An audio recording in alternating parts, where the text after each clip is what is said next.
Ellen, now, we need to begin with this. Of course, there were some talks that there would be one more day of truce, and it was going day by day. If you just go by how it all started, it was a 4-day truce extended by 2 days, and in the last minute of the second day, there was a 1-day further extension. Now, of course, reports have come in that firing has started.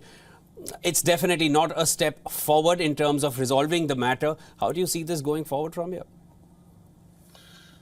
Well, resolving the matter means different things for both sides. As far as Hamas is concerned, they would love to have a truce that would lead to a permanent ceasefire. As far as they're concerned, that would be a victorious moment, despite the devastation that has happened in the Gaza Strip. If they manage to survive Israel's attack, it will be seen as a victory.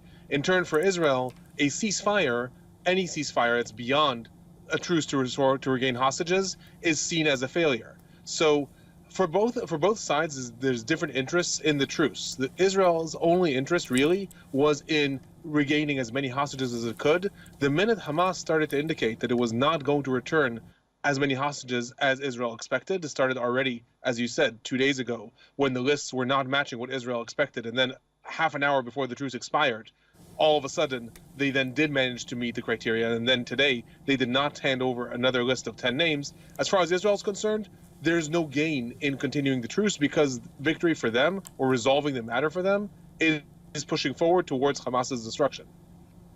Mr. Bernstein, stay with us. I'm just going to cut across to our other guest who's joining us at this hour. We're also being joined on News Point by Ms. Carolyn Glick, former foreign policy advisor to Prime Minister Benjamin Netanyahu.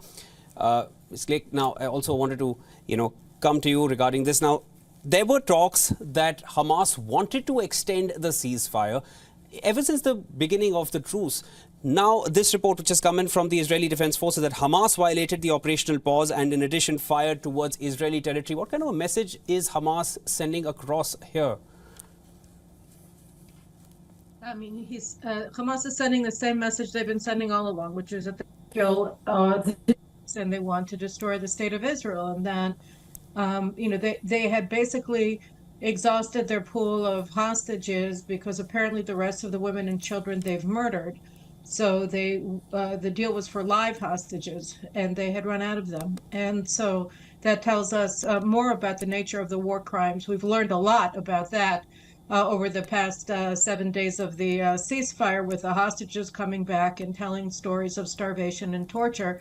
So that's one thing, but Hamas and Israel, was clear that it was coming to an end. It was just a question of when, because Hamas has been violating the terms of the ceasefire all along, and using the time and the American insistence that Israel allow almost unlimited amounts of goods to come into Gaza through the so-called humanitarian resupply, that Hamas now is ready to go because they have all of the food, the medicines. They've been able to use the past week to regroup, to reorganize their forces, and so they're ready. The minute that they were ready, they ended the ceasefire. This is just sort of their normal operating procedure. Mr. Bernstein, I'd like to come back to you. Carolyn, stay with us.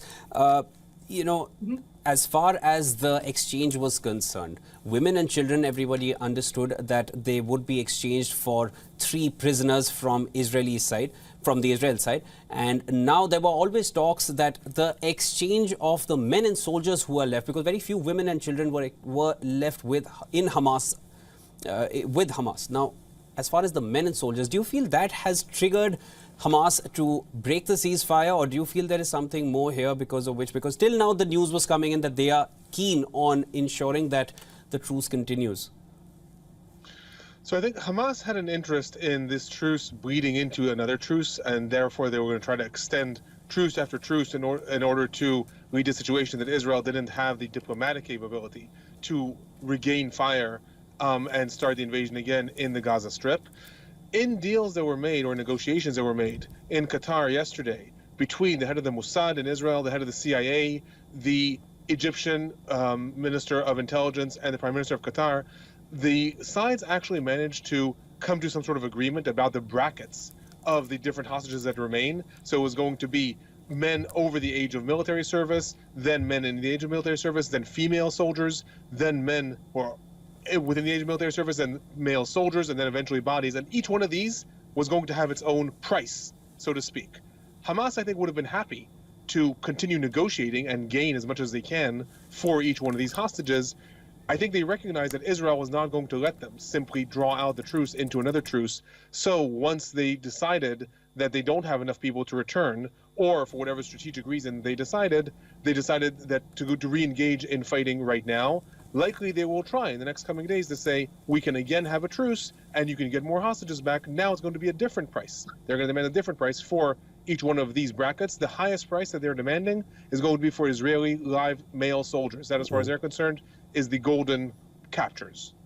Ms. Glick, I'll come back to you here. Now, as per reports, of course, it's too fresh to analyze it any further. As per the initial reports that have come in the hour just before the truce was set to end, Israel said that it intercepted a rocket.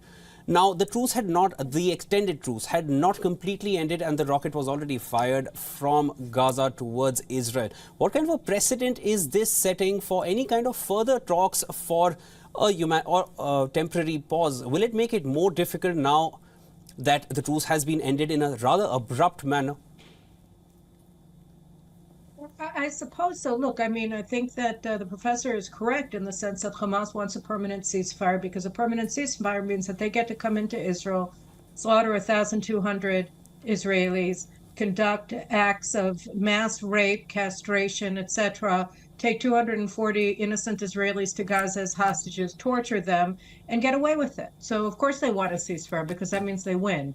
And the whole desire for a ceasefire is actually strategically means that whoever pushes for one is actually pushing for a Hamas victory over Israel. So Israel doesn't have an interest in that. Israel has an imperative to defeat Hamas. And I mean, we were in this ceasefire because they're holding our hostages and we want to get them back.